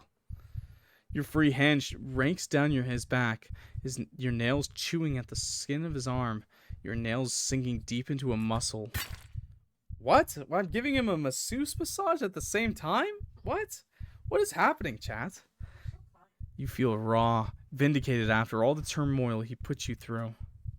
You've made a righteous decision, putting an end to such a dangerous man's life. This is his fault. He should have left you alone. But he didn't, and now he's paying the ultimate price. Tears stream down your face as you plunge the knife into his spine one last time before you withdraw, your hands shaking from both the rush of adrenaline and a sense of looming dread of what you've become. You took a human life. You went above and beyond self-defense, aiming to draw out this agony other than quickly putting an end to his reign of terror. But it's over, isn't it? He's dead, right? Well, the manager's still outside, actually. Adam? You say that his name tentatively, almost like you expect him to get up, dust himself off, and ask you if that's really the best thing you can do before finishing what he started. You get up, clutching the knife to your chest, searching for signs of life. There are none. Just like Ruth, his eyes are open, but there's no longer a soul behind them. Well, if Adam even possessed a soul to begin with, which you doubt. Try one more time. Adam? Again, he's silent, and blood trickles out of the corner of his mouth. He's gone. He's really gone. He's no longer a threat to you or anyone else. It's over. It's over. You're half crying, half laughing now, your breath coming out in ragged gasps, before transitioning to a barrage of hiccups because you're so overwhelmed. You bury your face into your hands. You're smiling. Finally, you've been released from this nightmare. I don't think so. You're safe now. I don't think so. Or so you think. You don't hear the front door open when a harsh voice makes you jump. Adam? Then a little more frantic, the edges frayed with disbelief. Adam? You look to see Saffron leaning against the doorway for support, a hand pressed to his mouth, his brows upturned and drawn together as he processes the devastating scene before him. He's staring at Adam, searching for signs of life, but coming up empty. He looks like a parent who just lost his child. Like Adam's death just turned Saffron's entire world upside down. He looks as vulnerable as Adam did before he kissed you. Okay, what? A weakness exposed to its full extent. Saffron's voice cracks. What did you do? Shaking his head, and he goes to Adam's side, turning the old man over, his hands cupping Adam's face, like he can bring him back to life by willpower alone. I don't think he can do that. Don't do this to me. Please don't do this to me. Isn't this the plot of like... Wait, okay, well, whatever. You take this as your opportunity to make a break for it while serial killer number 2 grieves over his loss. Ha! But right as you reach the door, a hand clamps down around your wrist, dragging you kicking and screaming back into the trailer, shutting the door behind him, sealing you inside and away from prying eyes. Oh. No one can hear your gut-wrenching cries over the rampaging storm. The only sign of the torture you endure is your blood leaking out from beneath the door sill, washed away by the drop of rain. Oh. Bad end. 5. An eye for an eye. Oh my god, that was not great, chat. I think we're gonna load there. Load that one back up. Yep, let's load it up. Okay, let's distract him. Fuck killing him. We don't need to kill him, right, chat? We don't need to kill him. Grab a skillet from the kitchen counter in favor of going for the knife currently laying in front of Adam's feet. You aim high and slam the metal against the back of his head. Oh! Adam lets out a strangled noise and releases your aunt in the process, sending her tumbling to the floor. Oh my god, we can save her. Okay. Ruth scrambles to get away from him. Her attempt to flee halted when her back hits the mattress inside of her bedroom. What? And her eyes dart towards the small nightstand with a single drawer. Adam cradles the back of head with a hand, and he spins on the heel of his boot. It looks like he's about ready to inflict the same punishment he did to Ruth onto you. But then recognition clicks. Clock. You can see the conflict in his eyes, the hesitation. But you're already on him, because you don't share the same qualms. Drop the skillet and finally go for the kitchen knife, seeing your opportunity and bring your arm in an upward slice. Oh shit!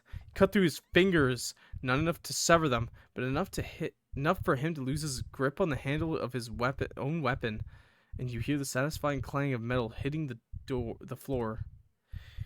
He drops to the ground in order to dodge your second follow-up attack. Adam cradles his wounded hand, looks back up at you, towering over him, knowing full well that you intend to put an end to this. That you intend to put an end to him.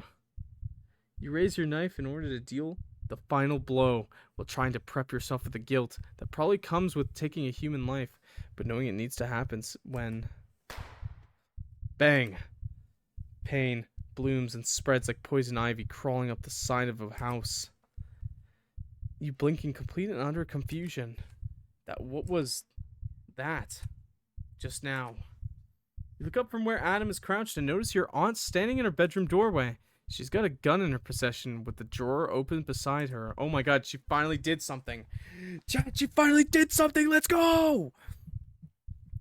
When she lowers her weapon, you can see her face turning ashen, her eyes going wide like saucers, her gnarled fingers trembling.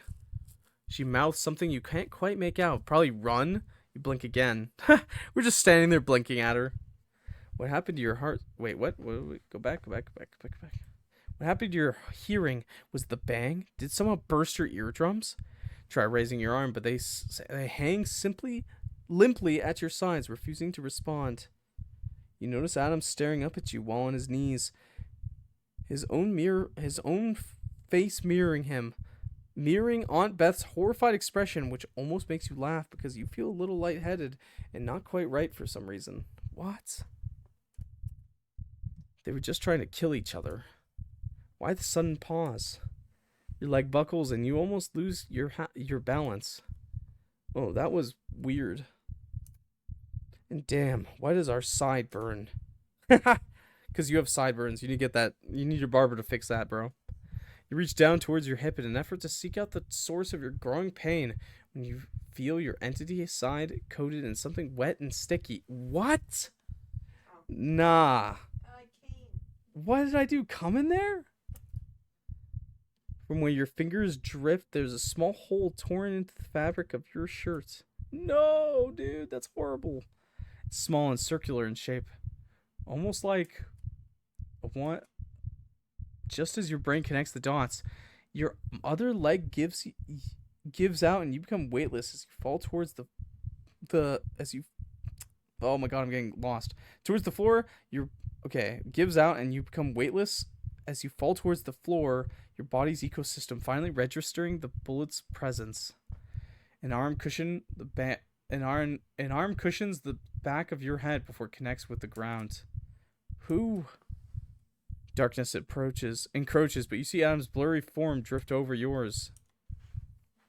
You recognize that damn purple hair anywhere by now. For some reason, he's yelling and shaking you by the shoulders. Yeah, was that Saffron who did it? Hey, hey. Do close eyes. His voice dips in and out, and you can't make heads or tails of what he's trying to say. Sorry, water? Yeah, a bit of a brain fart, chat. What's it to you? You wanna look at it? You don't really care because right now you feel so tired. Your eyelids are getting heavy with the strain of staying awake. I know that feeling so well, bro. You're so exhausted. So very exhausted. Your eyes begin to shut as you feel the pull of eternal sleep. Begin to let yourself go because in doing so you can feel no stress or pain or fear or any of the ugly things that come with existence. Just blissful silence. I just realized his tongue is pierced, isn't it? Huh. Adam calls out to you again, but you don't respond. You let the darkness take you instead. Him. You and him. Him and you. Adam propels himself forward on instinct and catches you mid-fall. Hey, hey! Your eyelashes flutter and shit. There's a ton of blood. Tries shaking you to keep you awake, but you're fading fast. The sight of you so weak and defenseless agitates him. Oh, that's good. Where the hell do you think you get off? You survived him, and yet one bullet to the lower abdomen is too much for you to overcome? You're really gonna fold to friendly fire? What? Why friendly fire? There's no way in hell you're getting out of this that easily. He's not done with you. Did you get that? He's not done with you yet, god damn it. Don't close your eyes. Do you hear me? Don't close your eyes. Your breathing slows as the lower half of your shirt becomes soaked in red. You're not listening to him. And your eyes close, and no matter what he does, they refuse to open. The Sandman? Fuck. Adam snarls and rips off his hoodie, tearing at the cotton sleeves in order to help staunch the constant flow of blood, cradling a limp body in his arms while he hopelessly tends to the wounds. Okay, you're going to die. And there's nothing he can do. When he closes his eyes, a memory flickers like a candle wick. One of murky red water and the drip of a bathroom sink, and no. He doesn't care if he needs to drag you from the depths of hell, kicking and screaming so long as you live. Stop Goblin Gaming. I actually just sat up straight. Thank you so much. YouTube, if you're lying down in bed, or you're sitting in a computer chair and your feet are on the chair and you're got disgusting leg and back problems, sit up straight. Hands straight onto the desk, looking down a little bit at your monitors, feet flat on the ground, okay? He'll bring you back by force if he has to. He's not letting you go. Wake the fuck up. Do you hear me? Wake the fuck. There's the click of a gun, and Adam feels something metallic get pressed into his temple, cutting him off. What? His eyes snap over to Ruth, who stands above him, gun in hand, with her finger on the trigger, ready to blow his brains out at a moment's notice. She doesn't even bother looking in your direction or separating you two. She's not here to help you. She's here to kill him. The photo. Where is it? You've got some fucked up priorities with your flesh and blood lying here. She pistol whips him, and he grunts. The gun drills into his temple upon return. Where did you take her? This greedy, selfish bitch of a woman. Violent thoughts stir in his head. He imagined himself snatching the gun out of her hands, wrapping her hair around in his fist as he bashes her head onto the nearest horizontal surface he can find before he... Ruth pistol whips him again. Harder this time. Adam hisses. He's a fucking cat. Sss. He glares up at her, frustrated that he can't play out any of his twisted fantasies in reality. At least not yet. Answer me, you piece of shit. Where did you take her? Where? My back pocket. Check. Inside my wallet. It's telling the truth to an extent. Her beloved picture is actually probably lying on the ground somewhere, but it's too dark for her to see. Her eyes not yet adjusted to the severe lack of lighting to provide Adam with a fantastic advantage. Ruth takes his words at face value exactly as planned, and when she reaches for his back pocket in search of her precious photo, he brings his arm up and wrenches Ruth's wrist backwards. Another gunshot going off as Ruth pulls the trigger. This bullet hitting the roof instead of its intended target for a second time. Wait, what?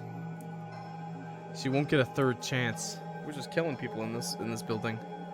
Oh wait, no, we're not in an actual building. But if we were in an apartment, we're just killing people. Ruth shrieks as Adam wrenches her hand back, positioning the muzzle of her gun underneath her jaw. Looks like I have the advantage again. Curls his fingers over the trigger. What? Ruth thrashes this way and that, but Adam's stronger than her. Too strong for her to have any hope of crawling her way out of the mess she made. When that doesn't work, she begins sobbing. What? Does she think I'll let her go if she cries hard enough? She's someone worth pitying. The idea is so funny it's almost laughable. She seems to sense his lack of empathy because she becomes bitter in the next instant, cycling through a rainbow of emotions, her shrieks rattling the kitchen cupboards. You don't get it. You don't get it. I loved her. I really loved her. And you took her from me. You and that bastard both. Okay, so some drama, family drama. Adam pushes the muzzle of the gun upward, digging it deeper into her jaw, causing her to finally shut up. He's sick of this woman. Adam, I couldn't give less of a shit. Adam says before finally pulling the trigger. A lot of TikToking right now. Vlog reference? Adam blinks. Nothing happens. He tries again. Click, click. Then realization hits. The gun's fucking empty. Did she seriously waste all of her bullets? God! Ruth brings her head back and rams her skull against Adam's, forcing him to let go of his grip on both her and the gun. While he's recovering from the blow, Ruth descends on the kitchen knife before raising it high over her head, giving Adam a weird sense of deja vu when you did the same thing moments before, and brings it down right at the front door. An arm extends from the entrance and bang! Bang. Ruth sways for a moment, staring down at Adam in a silent accusation before crumbling in the ground like a marionette with its strings cut. She lands face first into the glass shards, a gaping hole just an inch above her ear-leaking ichor. Adam already knows that she's dead. Shot. Not once, but twice. The arm is in possession of the gun that killed Ruth. The arm in possession of the gun that killed Ruth disappears before Saffron fully accepts into the trailer. His slacks, vest, and button-up cling to his body. Due to the rain, even his hair, usually slicked back for a sense of professionalism, is disheveled. He cocks his gun again as he looks at Adam. Adam sees the question sitting at the top of his tongue. Are you alright? But Saffron knows better. Instead, he gestures towards Ruth's corpse in your unconscious form. What will happen here? Adam ignores Saffron in favor of returning to your side. There. A heartbeat. It's faint, but there. Adam gathers you up and into his arms at the confirmation of your survival, in spite of his injuries that throb in complaint. What? What is happening? Turns to Saffron, who quietly observes the whole interaction. There's a faint crease between his brows. His displeasure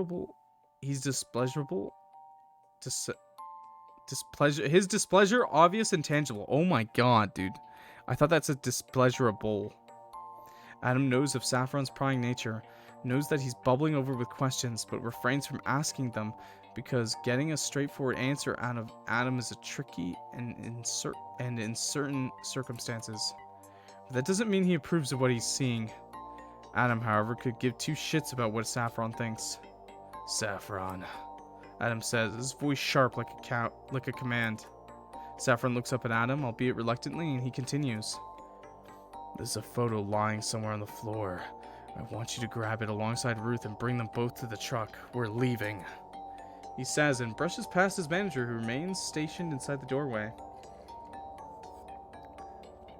You fell asleep, I'm still here. Nice. Oh, that's good to hear. I think it's pretty late. The stream's pretty late, so I'm assuming a lot of people will. That's fine with me, though. Adam's almost halfway down the steps. Your body's becoming drenched from the bulk of the storm when Saffron's hand clamps down on his shoulder. Adam doesn't even bother turning around. Let go. His voice is quiet, deadly. A serpent in the grass hissing at the hungry wolf. A monster baring his fangs at the other beast who dared challenge it. Just tell me why you're bringing them with us, Saffron says. What do you want with them? Give me one good reason why, and I'll drop the matter entirely. Adam looks down at you, your expression calm and serene in your unconscious state. You look sweet, gentle, innocent. You know, that's kind of weird. But Adam's well aware you're nothing of the sort.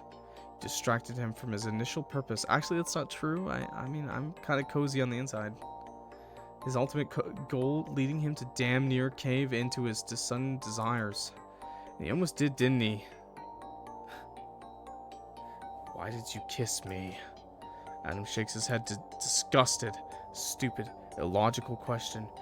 Made on impulse with the heat of your body surging against his, one that cost him greatly because he no longer has Ruth, the singular person connected to his past.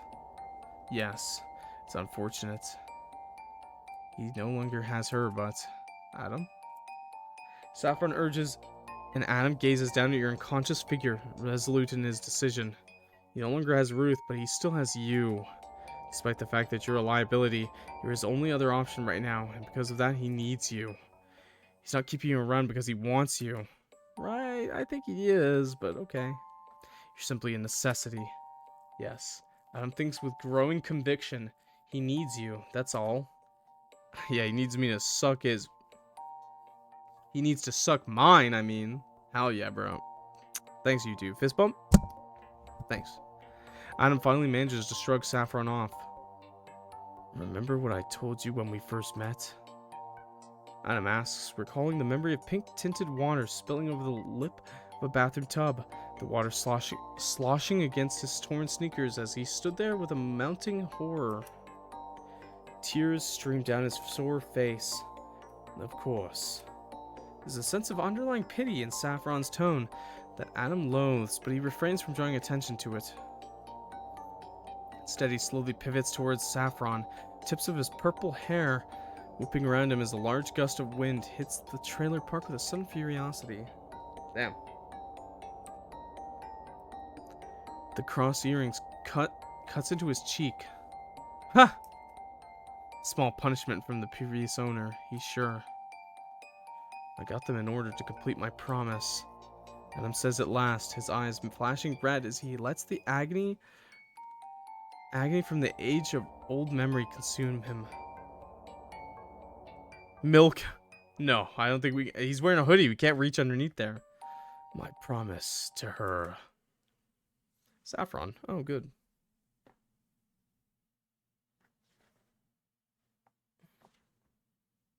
Saffron's office. Current time. Oh, lovely. Saffron stares out at the near desolate landscape from his balcony doors, his arms folded behind his back as he relishes in the rare quiet of the sprawling hills. This place exists high up in the mountains. Perfect place to avoid getting caught on camera surveillance. Out here, no one will bother investigating the blood-curdling screams, the growing stench of the woman rotting in the back of his reefer truck. Well, not that she's rotting per se, but she smells absolutely vile. At least to him. That's probably due to his lack of interest in her. You, on the other hand, smell absolutely delectable, even with your festering shoulder wound at the beginning stages of an infection. To stop himself from lunging for you while you lay unconscious. Oh, thanks for not doing that, man. That would have been really creepy and weird, but don't murder me either.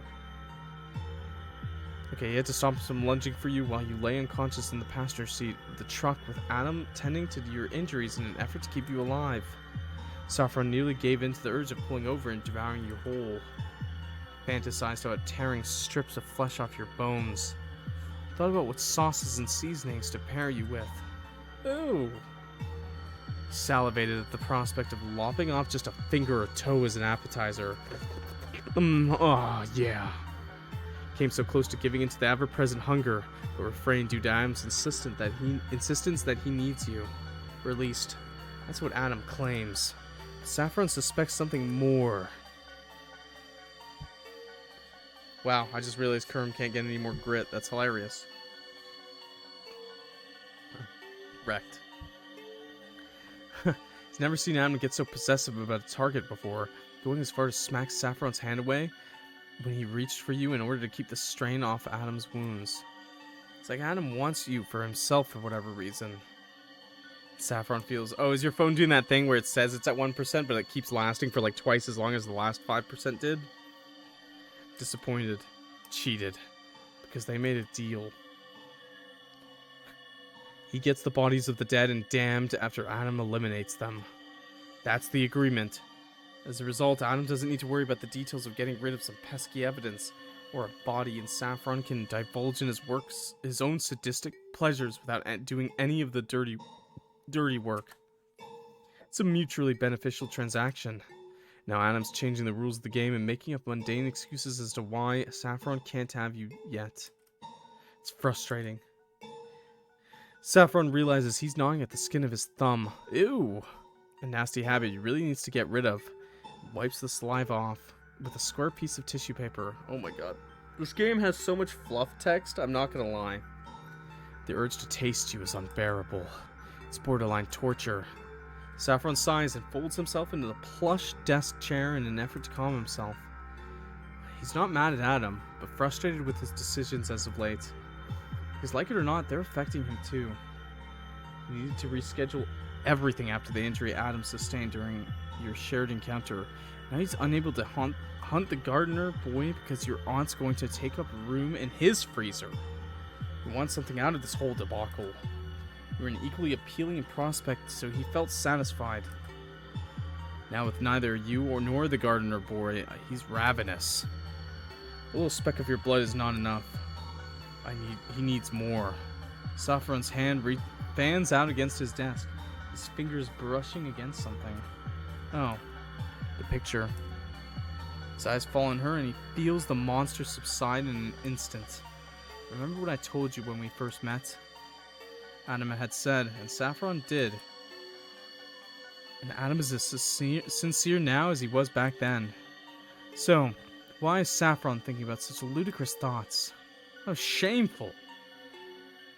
Saffron places the picture into his desk drawer and chastises himself for letting himself get so worked up over a piece of meat, putting his own needs above Adam's for unjustifiable reasons.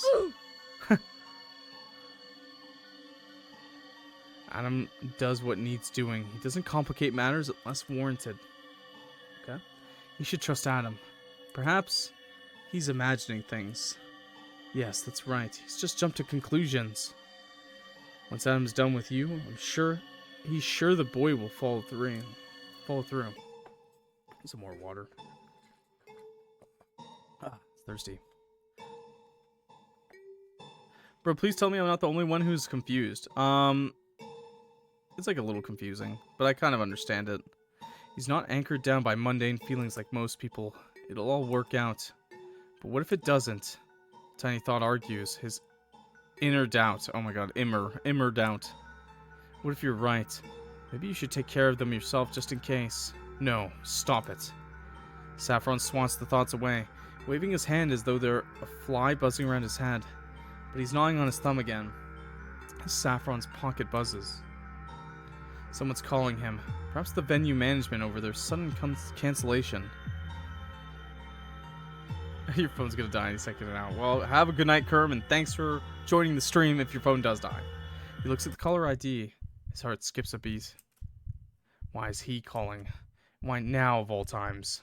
Did he say something on the news about what took place at the trailer park? Is it about him? About Adam? Calm yourself, Saffron. You won't know until you answer. So Saffron clicks the green button and presses the phone to his ear, putting on his best "everything is great" performance. So nice of you to call. I owe the pleasure. To what do I owe the pleasure? Saffron exhales the caller's name. God. To be continued. What? What? Okay. Okay, the ending did get confusing. Wow, if Kerm died right before that, that would have been so sad. Oh, he's still alive. Good. Okay, that is I think that's both endings, by the way. Thank you for playing. Yeah, no problem. I don't think there was any other choices we could pick, right? I don't think we saved more than once. Yeah, we just picked the one save, so that's it. So that's it for you and him right now.